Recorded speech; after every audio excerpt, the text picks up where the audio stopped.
Recuerdo perfectamente el día que saltó una noticia en el año 2012, y quizá te acuerdes ahora cuando la mencione, porque esta noticia hablaba del descubrimiento en Noruega, en el país Noruega, de una cápsula del tiempo. Una cápsula del tiempo de 100 años de antigüedad. Y para aquellos que no lo sabéis, una cápsula del tiempo es un recipiente, una caja o un recipiente construido con el fin de guardar mensajes y guardar objetos del presente para que sean encontrados en generaciones futuras. Quizá has leído o has visto acerca de esto. Y en este caso recuerdo que hubo una gran expectación. ¿Qué podría contener esta cápsula del tiempo? Quizá tenía oro, misterios resueltos, acciones que ahora valían millones de euros. La prensa, la televisión estuvieron presentes en este momento tan esperado. Y finalmente, entre sonrisas, los historiadores se encargaron de confirmar que allí no había ni oro, ni plata, ni nada que pudiera comprometer a este país, Noruega. Solo había algunos documentos sin importancia y, como un periódico local expresó, mucho bombo y platillo, mucha expectación, mucho amante de la ciencia ficción y de las teorías conspirativas, pero lo cierto es que este sobre no es sino la particular cápsula del tiempo del antiguo alcalde de la ciudad. Nada más. Así que tanta expectación se convirtió en desilusión. Y si me permitís esta mañana, este Salmo 110 va a ser nuestra cápsula del tiempo. Nuestra cápsula del tiempo escrita por David, el rey David, movido por el Espíritu Santo. Y esta es una profecía que no va a desilusionar, como hizo la cápsula del tiempo. Porque nos va a revelar la verdad de una persona que va a exceder todas las expectativas de David y todas nuestras expectativas de manera infinita. Estamos hablando de nuestro Señor Jesucristo. Así que abramos nuestras Biblias y leamos este Salmo 110. Dice así, comienza diciendo, Salmo de David, versículo 1. Dice el Señor a mi Señor, siéntate a mi diestra, hasta que ponga a tus enemigos por estrado de tus pies. El Señor extenderá desde Sión tu poderoso cetro, diciendo, domina en medio de tus enemigos. Tu pueblo se ofrecerá voluntariamente en el día de tu poder, en el esplendor de la santidad, desde el seno de la aurora. Tu juventud es para ti como el rocío. El Señor ha jurado y no se retractará. Tú eres sacerdote para siempre, según el orden de Melquisedec. Versículo 5. El Señor está a tu diestra. Quebrantará reyes en el día de su ira. Juzgará entre las naciones. Las llenará de cadáveres. Quebrantará cabezas sobre la ancha tierra. Beberá del arroyo en el camino. Por tanto, Él levantará la cabeza.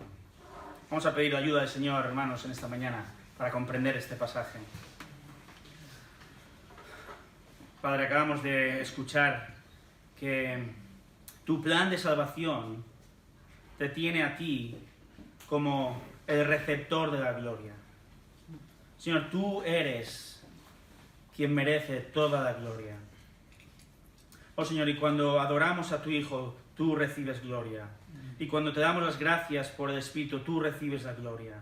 Señor, y esta mañana, después de haber cantado grandes verdades acerca de ti y de tu Hijo, acerca de nuestra salvación, dada por ti, en esta mañana, después de haber recordado vívidamente, por medio de los símbolos, la muerte, el sacrificio único y perfecto de tu Hijo Jesús, después de haber participado con gozo en la ofrenda, después de haber tenido comunión unos con otros, Señor, ahora nos presentamos delante de tu palabra revelada, Señor, y confiamos y te pedimos que tú dirijas nuestro corazón hacia ti y que esta palabra, Señor, nos lleve a cambiar por ti, nos lleve a adorarte y a conocerte más, nos lleve a saber quién eres, nos lleve a admirarte, Señor, más y más, porque se trata de ti y no de nosotros. Y en esta admiración, Señor, tú cambies nuestro corazón y nos moldes más y más como a tu Hijo. Lo hacemos, Señor, en el nombre de Jesús. Amén. Y es por medio de este Salmo 110, hermanos, que en esta mañana vamos a comprender que el Señor Jesucristo es Rey. Y que el Señor Jesucristo es sacerdote y también es el juez designado por el Padre para establecer un reino. Un reino donde su pueblo va a vivir eternamente, con paz y con gozo y una adoración constante a Él. Y en esta mañana vamos a ver este salmo, como digo, como una cápsula del tiempo. Una cápsula donde David, movido por el Espíritu Santo, introdujo 3 realidades acerca de nuestro Señor Jesucristo. 3 realidades acerca de Jesús que superan todas expectativas, todas las expectativas posibles. Y la primera realidad acerca de nuestro Señor Jesús, que supera todas nuestras expectativas, es la realidad que el Señor Jesús es Rey. El Señor Jesús es Rey, es lo que dice los versículos 1 al 3, y además es un Rey, como vamos a ver, que ha sido vindicado por su propio Padre Dios. El Señor Jesús es Rey, vindicado por su Padre Dios. Y nosotros, ahora como iglesia, estamos en el siglo XXI, y tenemos el tremendo privilegio de poseer esta cápsula del tiempo. Una cápsula del tiempo que ya ha sido abierta. Tenemos ante nosotros uno de los textos del Antiguo Testamento más citados en el Nuevo Testamento. Es un texto realmente importante, hermanos. Y nosotros, la fortuna, la bendición que tenemos es que ya conocemos el final de la historia, porque ya tenemos toda la revelación de Dios al completo en este libro, que es la Biblia. Ya ha sido abierto, ya ha sido explicado, y es lo que estamos haciendo hoy. Desvelar las verdades de la palabra y admirarnos. Pero ahora nos tenemos que poner un poco en la piel del rey David, en su contexto y en su tiempo. Y él está en este mismo instante revelando una verdad incomparable que va a ocurrir en el futuro de David. En el futuro de David ya ocurrió en nuestro pasado. Imaginemos una conversación entre la primera y la segunda persona de la Trinidad. Y ahora imaginémonos a David tomando nota.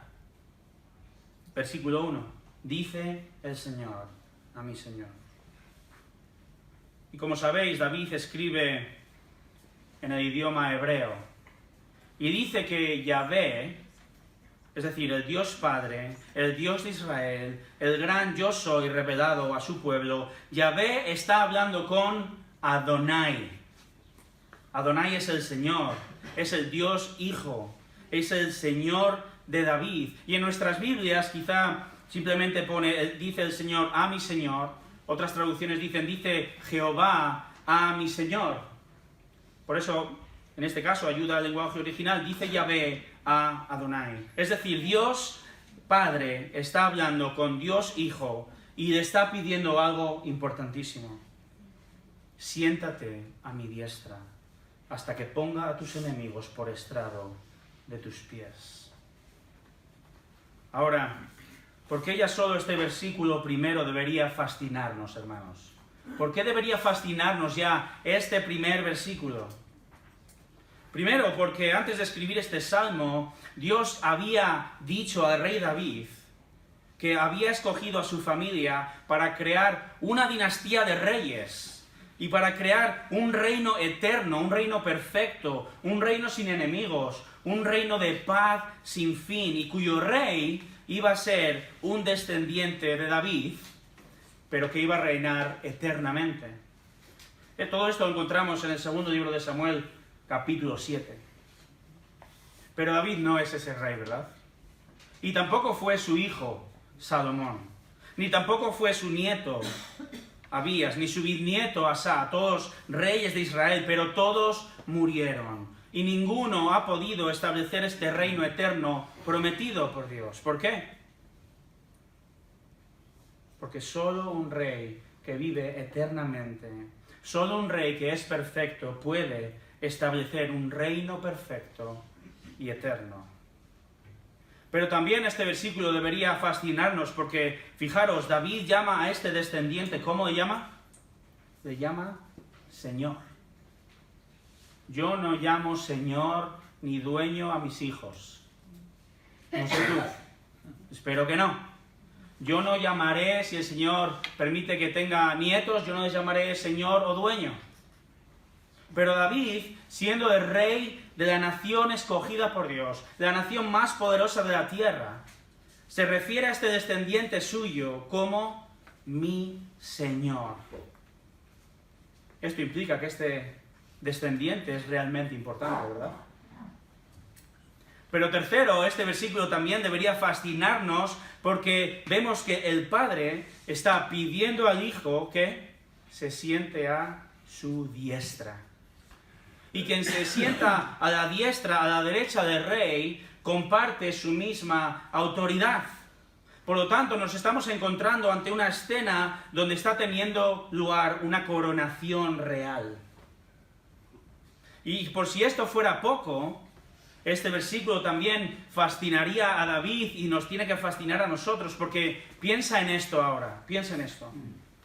Necesita Dios Hijo, Dios mismo, que su Padre Dios le conceda la autoridad de un rey y que ponga a sus enemigos como estrado de sus pies. ¿Lo necesita el Hijo? El estrado, por cierto, era este lugar, o es, donde el rey reposa a sus pies. Y algunos reyes en este contexto, en esta época, ponían literalmente a sus enemigos derrotados a sus pies para demostrar que habían sido subyugados. De nuevo la pregunta, ¿necesita la segunda persona de la Trinidad ser vindicada? ¿Necesita ser defendida? La respuesta es no, no lo necesita. ¿Por qué? Porque Él es Dios, así es. Porque Él es Hijo de Dios, porque Él es perfecto, porque Él ya es infinito, porque Él es Dios mismo, exactamente igual al Padre, exactamente igual que al Espíritu Santo. Entonces, la pregunta es, ¿de qué estamos hablando aquí? ¿A quién nos está presentando David? Otro David que conocemos, este es nuestro David de aquí, Robles, nos explicó hace 2 semanas, si estabais aquí, nos explicó un texto en Marcos capítulo 12, 35 a 37. Y en este texto el propio Jesús, encarnado, hecho hombre, dijo de sí mismo que Él es el Mesías y es por tanto hijo o descendiente de David, del rey David. Él es hombre, pero también es hijo de Dios, la segunda persona de la Trinidad. Y lo hizo precisamente citando este texto en el Salmo 110. El Padre, por tanto, está en este Salmo vindicando, está defendiendo, está validando ¿a quién? Al hombre, al Mesías, a Jesús como hombre. La segunda persona de la Trinidad es Dios, Él no necesita nada, pues es perfecto e infinito. Pero como dice Romanos capítulo 1, versículos 3 y 4, dice que Jesús, el nacido de la descendencia de David según la carne, es decir, el ser humano, fue declarado Hijo de Dios con poder conforme al Espíritu de Santidad por medio de la resurrección de entre los muertos. La segunda persona de la Trinidad, hermanos, se hizo hombre. Y su nombre es Jesús. Y vivió una vida perfecta y murió en una cruz y fue resucitado y ascendió de vuelta a los cielos como hombre físico. Y Salmo 110, versículo 1, hermanos. El Padre le dijo, siéntate a mi diestra. Es decir, yo como Padre Dios te exalto a ti como hombre de la misma manera que tú ya eres exaltado como Dios. Por tanto, siéntate a mi diestra y reina conmigo. Ahora observad el texto, versículo 1. Dice el Señor a mi Señor, siéntate a mi diestra hasta que ponga a tus enemigos por estrado de tus pies. Versículo 2, el Señor extenderá desde Sión su poderoso cetro diciendo, domina en medio de tus enemigos. De nuevo, Dios Padre está vindicando, está exaltando al Señor de David, al Hijo, al Dios hombre, y le dice que se siente a su diestra, que reine hasta que hasta que, hay un punto ahí, el Padre venza a todo enemigo. Y el Padre extenderá el cetro del Hijo, lo cual es una demostración de autoridad suprema. Mientras que el Rey Hijo reinará sobre estos enemigos y va a reinar literalmente desde Sion, desde Jerusalén. El Padre, por tanto, le da el reino al Hijo, que vence a todos sus enemigos y reinará por un periodo primero de 1000 años, sentado en el trono de David. Esto es lo que dice Lucas capítulo 1, versículo 32. Y esto no va a ser más que la antesala de una eternidad en el nuevo cielo y en la nueva tierra, en el reino eterno. El Padre, como vemos en estos versículos, está vindicando al Hijo como Rey. Pero el Rey está siendo también servido por su pueblo en esta escena. Fijaros versículo 3. Este reino de paz y prosperidad, nunca visto desde la entrada del pecado, será un reino en la tierra que superará todas las expectativas imaginables, donde nosotros como pueblo suyo, versículo 3, leed conmigo, tu pueblo se ofrecerá voluntariamente en el día de tu poder, en el esplendor de la santidad, desde el seno de la aurora, tu juventud es para ti como el rocío. Este versículo 3, hermanos, hace referencia al pueblo de Dios. Y el pueblo de Dios va a ser un pueblo que le va a adorar. Un pueblo redimido. Va a ser un pueblo santo, un pueblo vigoroso, un pueblo fresco y joven como el rocío. Un pueblo que vamos a ver la victoria de nuestro Rey y le serviremos felizmente. Ellos van a estar, nosotros vamos a estar admirados del poder de Cristo al derrotar a sus enemigos y establecer este reino de paz. Dice Apocalipsis 5:10 que Cristo ha hecho un reino y sacerdotes para nuestro Dios. Y dice que reinaremos nosotros sobre la tierra. Casi al final de nuestras Biblias, en Apocalipsis 26, dice que reinaremos con Él 1000 años. Y esto es la antesala del reino eterno que ocurrirá. Después viviremos con Él eternamente en el cielo nuevo y la nueva tierra. Y esta realidad, hermanos, que se nos escapa de nuestro entendimiento, va mucho más allá de toda expectativa. Una expectativa que jamás nos va a desilusionar.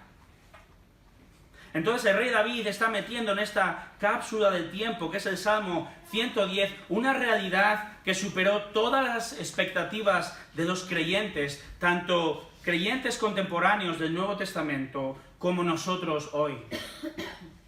Y estoy seguro que el rey David estaba entusiasmado de saber que las promesas que dio a sus padres, a Abraham, a Isaac, la promesa que él mismo recibió de que Dios va a establecer un reino eterno, un reino incontable, con personas más allá, muchas más que las estrellas del cielo, un reino de paz y gozo inimaginables. Toda esta expectación tenía respuesta en este descendiente, que es mi Señor, el Señor Jesús.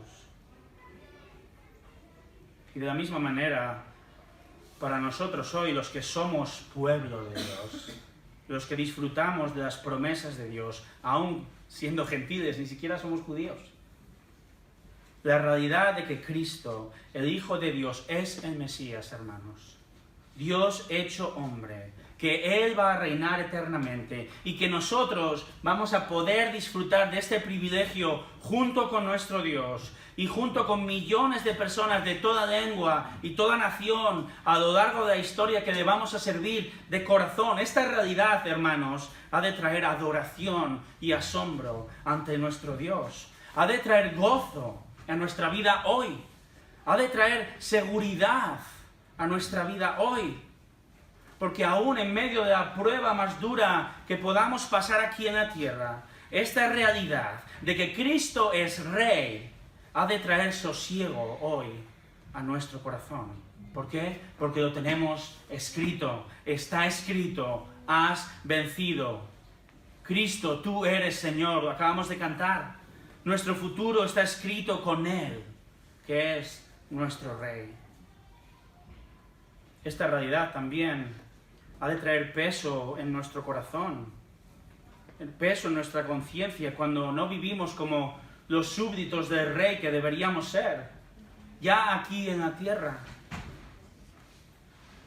Y también, querida iglesia, esta realidad de que algún día serviremos a nuestro Rey voluntariamente, con gozo en el cielo, junto con el resto del pueblo, ha de hacernos pensar en cómo le estamos sirviendo hoy, ahora, junto con el resto del pueblo, que es su iglesia.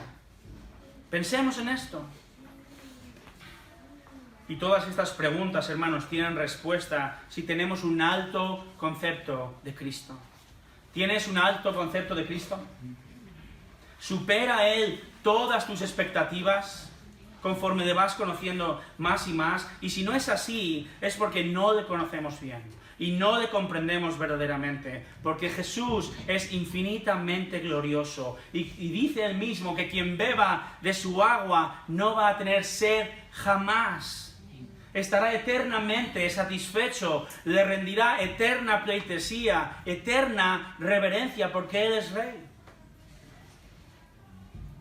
Dice un autor acerca de Jesús, dice, Él es tu Señor, eres suyo y Él es tuyo. Sin embargo, Él no es tu colega. Él es Señor y Maestro, y tú eres un sirviente y un discípulo. Él es infinitamente más glorioso que tú. Su trono tiene influencia sobre ti, tanto hoy en tu vida presente, como en la recompensa eterna que Él te ha regalado. Por lo tanto, tu Rey debe ser honrado, confesado a los demás, obedecido, servido y adorado. ¿Sabes de esa serie de televisión que tanto te gusta, aunque no lo quieras admitir, y que no puedes dejar de ver? Recuerdo una serie en particular en los años 90 que se llamaba Santa Bárbara. No me gustaba nada, pero me hacía gracia porque al comienzo de cada episodio decían el título, Santa Bárbara, y el número del capítulo. Perdí la cuenta en el capítulo número 2000, de verdad. Capítulo 2000. La gente no tenía suficiente, quería más, necesitaba más. ¿Sabes también de ese postre que tanto te gusta y que nunca es suficiente? ¿Y que estás pensando ahora mismo en él? Que te tienes que atar las manos porque no tienes dominio propio cuando te lo ponen delante. Pues aún, hermanos, cuando estemos en plena eternidad, 1.000 millones de años metidos de lleno en la eternidad, seguiremos asombrados y maravillados de quién es nuestro Dios. Y descubriremos más y más de Él constantemente, porque Él es infinito, porque Él es inextinguible, porque Él es glorioso. Podemos ver demasiadas series de televisión. Podemos definitivamente comer demasiado postre. Y por mucho que lo hagamos, además de matarnos de diabetes, nunca traerá satisfacción plena a nuestra vida. Nada va a traer satisfacción plena a nuestra vida. Entretenimiento, comida, relaciones, dinero, familia, nada de esto es malo. En su justa medida es dado por Dios. Pero nada de esto, nada, superará nuestras expectativas excepto Cristo. Nunca, jamás podremos amar y adorar demasiado a nuestro Dios en tres personas. Y cualquier cosa en este mundo podemos tornarlo en un ídolo. Somos profesionales en tornar lo bueno en un ídolo. Cualquier cosa, excepto Cristo. Porque Él es Dios. Y el Padre dice, adórale. Y el Espíritu Santo dice, adórale. Y adorarle, la gloria es para los tres. No hay problemas de celo en la Trinidad. No tienen celos entre uno y otro. El Padre exalta al Hijo, el Espíritu exalta al Hijo, el Hijo se somete al Padre, el Espíritu Santo se somete al Hijo y al Padre. Así que si alguien nos acusa de que damos demasiado bombo y platillo a Cristo en detrimento del Padre y del Espíritu, es porque no entiende realmente la Trinidad. Y Cristo es plenamente Dios, plenamente hombre, plenamente Rey. Y Él supera todas nuestras expectativas si le conocemos verdaderamente. Y si es así, si le conoces verdaderamente, te someterás voluntariamente a Él ya aquí, hoy. Y digo que Él es Rey hoy, ahora, en el presente, hermanos. Porque el Señor Jesús no es un rey en el exilio, ¿verdad? Jesús no es un rey en el exilio. El Señor Jesús no está sentado a la diestra del Padre en el trono aburrido, de la manera que mis hijos se aburren una tarde de febrero lloviendo. O de la manera que mis hijos me preguntan cuando vamos de viaje, falta mucho, y 2 minutos después, falta mucho. No es así. El Señor Jesús no está preguntando al Padre, ¿falta mucho para venir a juzgar a la tierra y reinar? No es así. Cristo es Rey y Señor hoy. Él es victorioso hoy. Él está en acción hoy mismo, ahora mismo, en este instante. Fíjate, algunos ejemplos.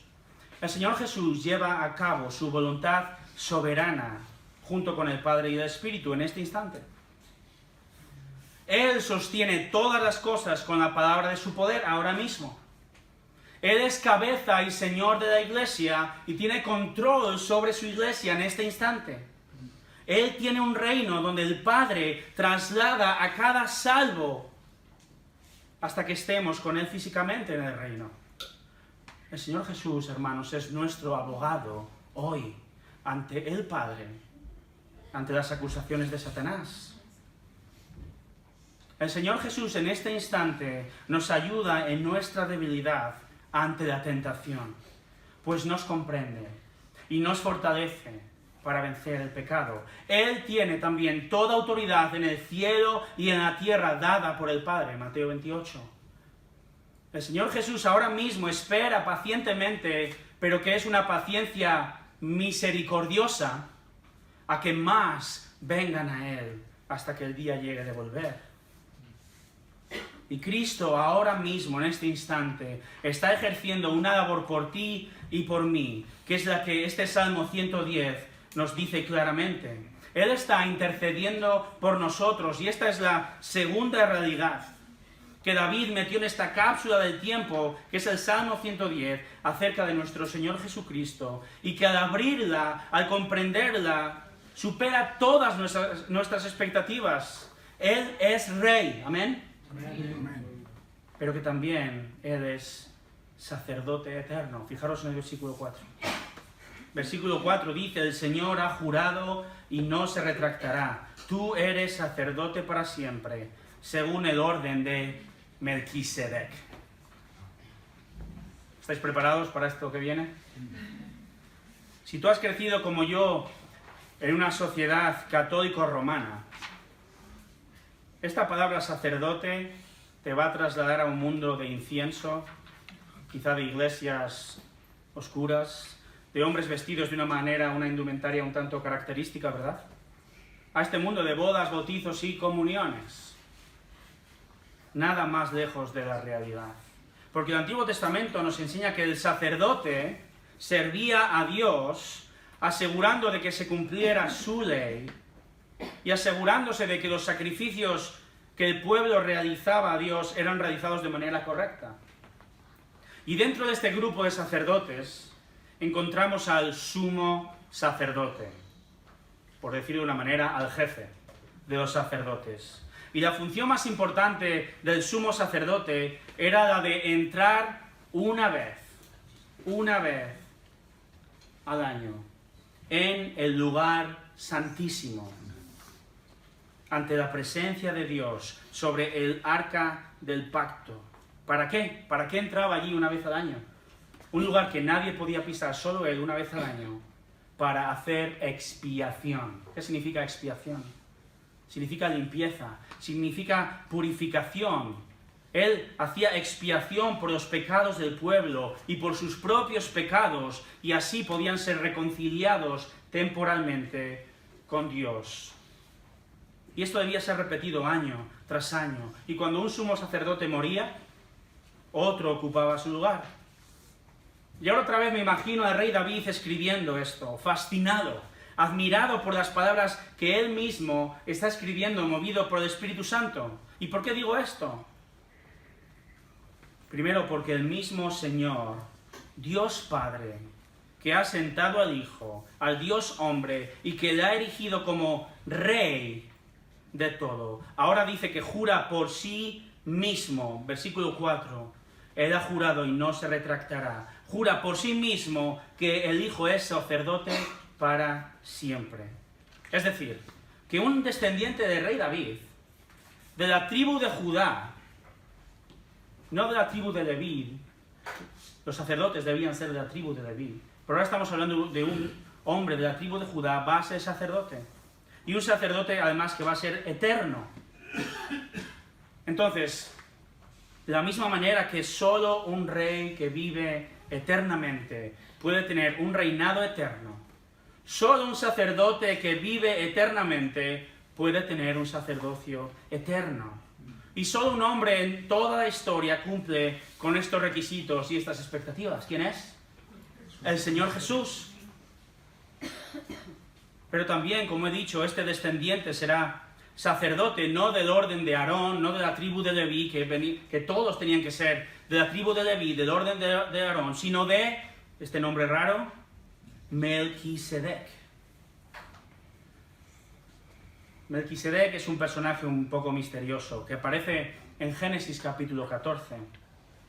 Y el contexto es este: Abraham libera a su sobrino Lot del asedio de los reyes, y al regresar de liberar a su sobrino Lot, dice Génesis 14, 18, que Melquisedec, este hombre que aparece de la nada, Melquisedec, rey de Salem, la antigua Jerusalén, y sacerdote del Dios Altísimo, comparte comida con ellos y los bendice.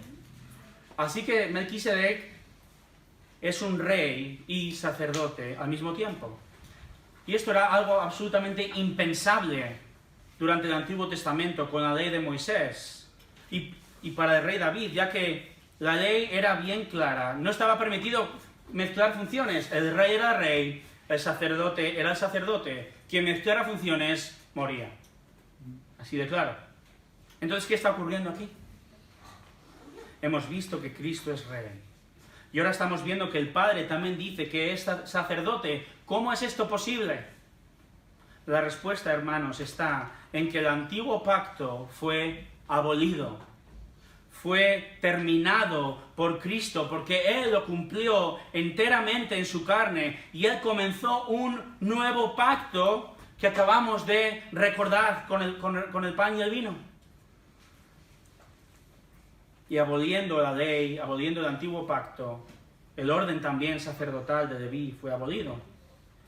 Y este juramento del que leemos del Padre al Hijo es tan importante, que el autor de Hebreos se refiere a él en 5 ocasiones y dedica 6 capítulos, capítulo 5 al capítulo 10, casi la mitad de Hebreos, a explicar por qué Jesús es sacerdote según el orden de Melquisedec y qué implica todo esto.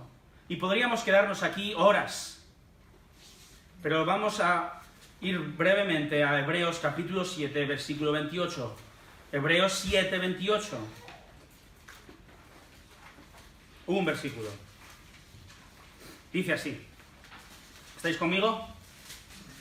Dice: porque la ley designa como sumos sacerdotes a hombres débiles. Pero la palabra del juramento que vino después de la ley designa al Hijo hecho perfecto para siempre. Vamos a desgranar esto rápidamente. Dice, porque la ley, ¿qué ley es esta? La ley del Antiguo Testamento, el Antiguo Pacto. La ley designa como sumos sacerdotes a hombres débiles, es decir, a hombres de la tribu de Leví, sucesores de Aarón, que eran débiles, y eran débiles porque eran pecadores, y eran débiles porque morían, y eran débiles porque no podían limpiar de pecado para siempre. Eran hombres que tenían que ofrecer constantemente sacrificios para el perdón de sus pecados y del pueblo. Dice Hebreos, continúa, dice, pero la palabra del juramento que vino después de la ley ¿Qué juramento es este? Salmo 110:4. El juramento inalterable que el Padre hizo. Este juramento designa al Hijo. ¿Cómo designa al Hijo? ¿Qué le dice que es? Sacerdote del orden eterno de Melquisedec. Y es un Hijo, por cierto, dice, hecho perfecto para siempre, de nuevo, resaltando su humanidad. Esto es lo que está ocurriendo, hermanos, por si os habéis perdido. El Hijo, la segunda persona de la Trinidad, eterna, se hizo hombre. Él vivió una vida perfecta como hombre, como tú y como yo, pero sin pecado. Y aún así, Él fue ajusticiado. Y aún así, Él fue declarado culpable por los hombres y colgado en la cruz. Pero en el plan perfecto y soberano de Dios Padre, esta muerte fue ideada, concebida como una muerte sustitutoria por los pecados de su pueblo escogido. Y entonces el Padre, cuando está el Hijo en la cruz, ve al Hijo, como dice 1 Pedro 9, le ve como un cordero sin tacha, un cordero perfecto, sin mancha, y su ira infinita cae sobre su precioso y perfecto Hijo en la cruz. Y el Hijo soporta durante horas la ira santa que tú y que yo merecemos por nuestro pecado. Y Él lo sufre enteramente. Él sufre todo el infierno eterno que tú y yo merecemos. Lo sufre Él en la cruz. Y lo sufre enteramente para que no haya más sacrificios.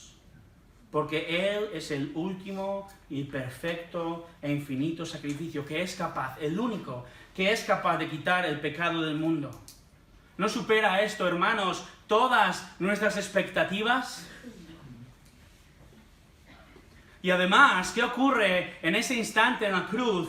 ¿Qué ocurre con la separación que existía entre el lugar santo y el lugar santísimo? Había un muro en el medio. ¿Qué ocurre con ese velo del templo?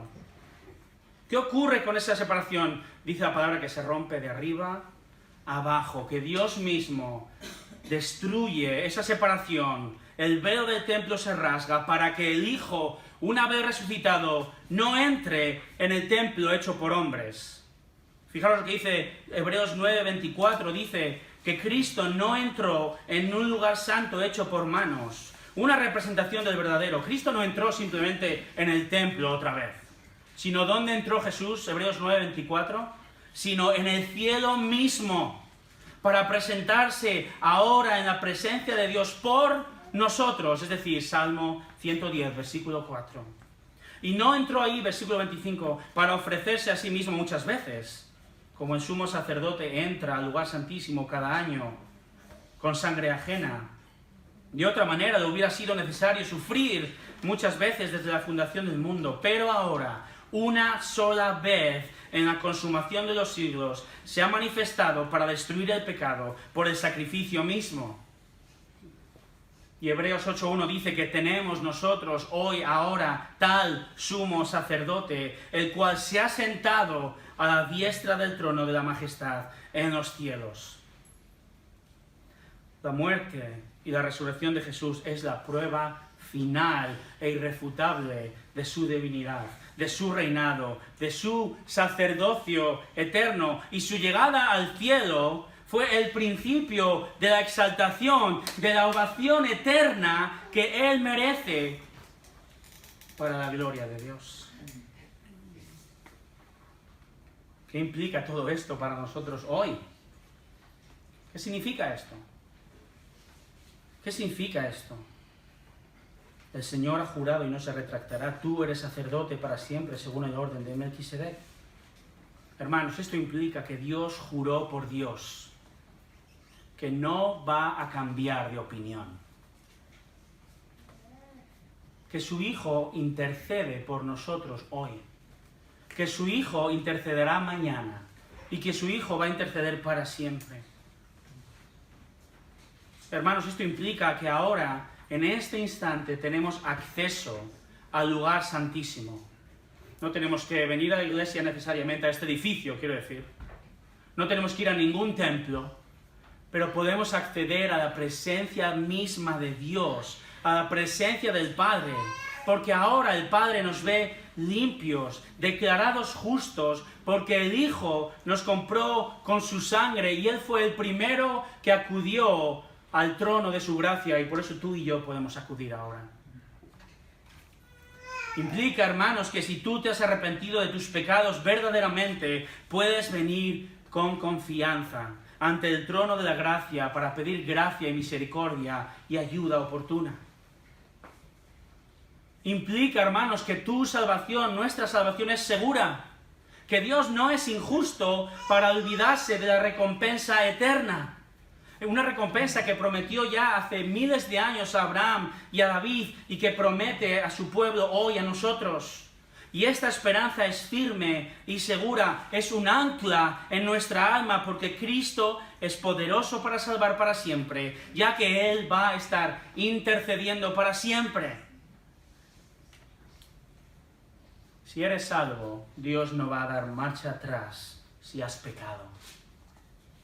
Si eres salvo, Dios no se lo va a pensar dos veces en medio de la eternidad y en medio de la eternidad arrojarte al lago de fuego. Él ha jurado por sí mismo que no va a hacer nada de esto y el Hijo es la prueba. Implica que si tienes dudas también de tu salvación, conocer, profundizar acerca de quién es Cristo, que es Rey, que es sacerdote, que Él ha asegurado tu salvación, todo esto tiene que ayudarte a mantenerte firme, aunque las dudas vengan. Y arrepentirte de tu pecado, claro que sí. Y a mantener también firmes a tus hermanos en la esperanza de la vida eterna, estimulándoles al amor y a las buenas obras. Estoy sacando todas estas aplicaciones de Hebreos mismo. No me lo estoy inventando. Implica, por último, que por mucho que alguien haya hecho una profesión de fe en el pasado, pero que hoy y en una vida constante peca constantemente, peca deliberadamente, aunque escuche de Cristo, aunque venga a la iglesia, aunque diga que le sigue, pero que le esté ninguneando en su vida diaria, le esté despreciando y su sacrificio eterno y su reinado, dice el Señor que Él le va a juzgar. Y será horrendo caer en manos del Dios vivo. Y esto es precisamente lo que nos encontramos al final de nuestro Salmo 110, volvamos a él. La realidad de que Cristo es Rey supera y superará todas nuestras expectativas. La realidad de que Cristo es sacerdote, hermanos, supera y superará todas nuestras expectativas, y todo esto ha de movernos a adorarle. Y por último, la realidad de que nuestro Señor Jesús es juez supera absolutamente todas nuestras expectativas. Leed conmigo versículo 5 y versículo 6 del Salmo 110. Dice: el Señor está a tu diestra, quebrantará reyes en el día de su ira, juzgará entre las naciones, las llenará de cadáveres, quebrantará cabezas sobre la ancha tierra. Él es un juez justo, hermanos. Y de la misma manera que podemos tener una connotación errónea al oír la palabra sacerdote, quizá también nos puede ocurrir lo mismo con la palabra juez, debido a tantas noticias de corrupción que saltan constantemente en los medios. Pero una vez más, el rey David nos introduce esta verdad en la cápsula del tiempo, que es este salmo, y al abrirla nosotros hoy, conociendo toda la verdad revelada por Dios, hemos de estar fascinados por ello. Y las buenas noticias de que Cristo es Rey, de que Cristo es juez, son que aún hoy, ahora en este instante, es día de salvación. Son excelentes noticias. Las malas noticias, hermanos, es que todo aquel que no se arrepienta y crea en Jesucristo como Dios que es, y Señor y Salvador, y que es Rey, sacerdote, juez, caerá verdaderamente en manos del Dios vivo. Y el lenguaje no podría ser más claro y vívido en estos versículos, ¿verdad? Estos no son versículos que yo voy a poner en el frigorífico de mi casa. Pero son versículos fundamentales. Porque nosotros, como pueblo suyo, vamos a adorar, vamos a jalear, vamos a adorar al Señor mientras Él está ejecutando su juicio justo al final de los tiempos y diremos, aleluya, la salvación y la gloria y el poder pertenecen a nuestro Dios, porque sus juicios son verdaderos y justos, dice Apocalipsis 19:1. Y este lenguaje que encontramos aquí tan sumamente bélico no deja ninguna duda. Cristo es el brazo ejecutor del Padre. Él es el juez guerrero cuya paciencia ha llegado al límite. Y no habrá nadie que se escape de su ira. Nadie. Venid conmigo a Apocalipsis 19, por favor. Apocalipsis 19:11. Fijaros lo que dice. 19:11. Dice, y vi el cielo abierto, y he aquí un caballo blanco. El que lo montaba se llama Fiel y Verdadero, y con justicia juzga y hace la guerra. Este es Cristo. Versículo 12. Sus ojos son una llama de fuego, lo cual simboliza el juicio justo. Y sobre su cabeza hay muchas diademas, que simboliza la realeza absoluta de Jesús. Y tiene un nombre escrito que nadie conoce sino Él. Y está vestido de un manto empapado en sangre, y su nombre es el Verbo de Dios. Versículo 15. De su boca sale una espada afilada para herir con ella a las naciones, y las regirá con vara de hierro. Y él pisa el lagar del vino del furor de la ira de Dios Todopoderoso. Y en su manto y en su muslo tiene un nombre escrito, Rey de Reyes y Señor de Señores. Amén. Este texto, hermanos, o puedes leer el Salmo 2 también, el lenguaje es similar. ¿Y sabes qué nos enseñan estos textos? ¿Sabes qué nos dicen acerca de Jesús? Nos dicen que Jesús ya no es un bebé en el pesebre. Jesús ha crecido. Jesús es rey. Él es sacerdote. Él es Señor de todo. Él es juez. Él va a vencer y va a establecer un reino dado por su Padre. Y Él sobrepasará infinitamente todas las expectativas posibles. Y como dice el versículo 7 del Salmo 110, fijaros. Dice el versículo 7, beberá del arroyo en el camino, por tanto Él levantará su cabeza. Él va a ser el juez exaltado sobre todo. Este versículo 7 alude a un conquistador satisfecho, que tiene control sobre todo lo que le rodea. Por eso puede agacharse sin temor y beber agua, saciarse y finalmente levantar la cabeza. Que en este contexto es un símbolo de honra, un símbolo de victoria, de aquel que merece que su nombre sea exaltado sobre todo y sobre todos. Recuerdo mi primer año de noviazgo con la que es actualmente mi esposa Karen, gracias a Dios. Y fue un año complicado, porque ella estaba en Seattle y yo estaba en León. Y esto suena a película, ¿vale? Pero no fue nada sencillo. Y hace casi 20 años, ¿cómo pasa el tiempo? Hace casi 20 años aún teníamos que usar un objeto llamado teléfono fijo, ¿vale? Y teníamos que llamarnos con tarjetas de prepago internacionales. Los más jóvenes no intentéis entenderlo, lo podéis buscar en Google. Y tengo que confesar, hermanos, con permiso de mi esposa, que yo no lo tenía claro para nada. Estaba desilusionado con la relación, una relación a distancia. Y en mi falta de madurez, la relación no alcanzaba con mis expectativas, porque por supuesto eran expectativas erróneas, lo veo después. Y no fue hasta que llegó un punto en nuestra relación en que Karen fue admitida en una universidad en otro estado, lo cual implicaba que yo no la iba a ver en 5 años, porque ella iba a estar estudiando, yo no tenía un euro, una peseta. Y todo esto ponía en peligro nuestra relación, en serio peligro nuestra relación. Y no fue hasta ese preciso momento que el Señor permitió que me diese cuenta de que la persona a la que yo no estaba valorando lo suficiente, esa era verdaderamente la persona con la que yo quería pasar el resto de mi vida. Y aún con sus imperfecciones, que tiene alguna, menos que otras chicas, probablemente, ¿verdad? Aún con todo esto, con nuestro pecado, nuestra relación ha crecido con los años y crece y ha superado todas mis expectativas, especialmente el número de hijos. Ahora, salvando la infinita distancia de este ejemplo, por favor.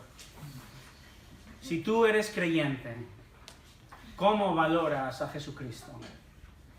¿Tienes una relación con Él a distancia o tienes una relación cercana? ¿Tienes un alto concepto de Cristo? ¿Creces diariamente en tu relación con Él? ¿Estás convencido de que si eres verdaderamente su discípulo, Él no te va a abandonar jamás? ¿Cedes tus preferencias y tu voluntad a su voluntad? ¿Le adoras porque Él es tu Rey? ¿Piensas a menudo que gracias a Él puedes tener acceso al Padre, puedes orar al Padre, puedes cantar al Padre, puedes vivir para la gloria del Padre, que es santo y tú no? ¿Piensas a menudo, alguna vez has pensado que Él está sentado a la diestra y que va a volver a juzgar a sus enemigos? Él va a volver a culminar su reino, un reino donde tú vas a estar si eres suyo. ¿Supera Él tus expectativas? Oro que hoy sea el día en que finalmente te das cuenta de que Cristo es infinitamente glorioso, no porque vayas a perderle si eres cristiano, sino porque te estás perdiendo. Él es infinitamente glorioso y podemos disfrutar a nuestro Señor hoy, ahora mismo. Pero quizá estás aquí hoy y no has entendido apenas nada de lo que he dicho. Si no has entendido apenas nada, por favor, entiende esto. Cristo es Rey. Cristo es Dios.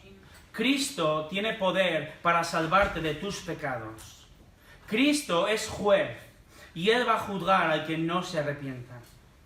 Y Cristo te llama en este preciso instante a que pongas tu confianza en Él. Pues Él, solo Él, es plenamente suficiente para superar tus mejores expectativas. Él jamás desilusiona. La cápsula del tiempo desilusionó. Una relación desilusiona. Pero lo único que puede desilusionar, poner en peligro tu relación con Jesús, es que el tiempo de salvación termine. Pero aún es tiempo, hoy, ahora mismo, de dejar de ser enemigo de Dios. Aún es tiempo de arrepentirte de tus pecados. Aún es tiempo de confiar en la suficiencia plena del Hijo para perdonar. Por tanto, ven a Él. Arrepiéntete de tu pecado. Abandona tu orgullo. Porque solo Él es ese tesoro escondido. Solo Él es la perla de precio infinito. Solo Él supera todas las expectativas imaginables aún viviendo en esta tierra de dolor. Pero Él nunca jamás desilusiona. Porque solo Él es Dios. Solo Él es Rey, sacerdote, juez, salvador eterno. Ven a Él. Pon tu confianza en Él para su gloria. Oremos, hermanos.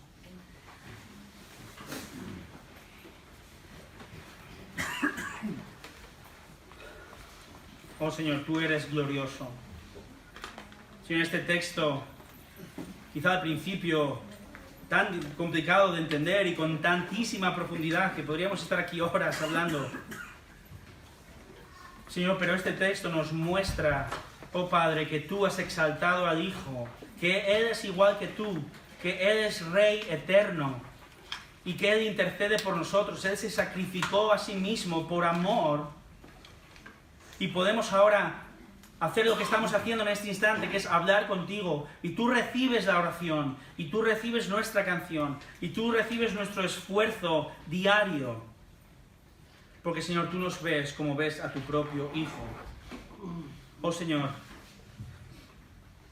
que al pensar en ti, al pensar en tu Hijo, el Espíritu Santo nos ayude a realmente vivir una vida que supera todas nuestras expectativas, porque tú superas todas y cada una de nuestras expectativas de manera infinita. Oh Oh Señor, no queremos creer en ti y confiar en ti para nuestro beneficio, sino porque tú eres quien eres. Eres Dios y nosotros tus súbditos y queremos adorarte. Oh Señor, solo tú eres digno de gloria, solo tú eres digno de toda la adoración universal. Y queremos ofrecértela a ti cuando nos congregamos como ahora mismo, pero también cuando nos levantemos mañana, pronto para ir a trabajar o a buscar trabajo, cuando nos relacionemos con nuestras esposas, nuestros hijos. Oh Señor, en cada cosa que hagamos, que te demos a ti gloria y nos comportemos como verdaderos súbditos del Rey que somos. Solo para tu gloria, en el nombre de Jesús. Amén.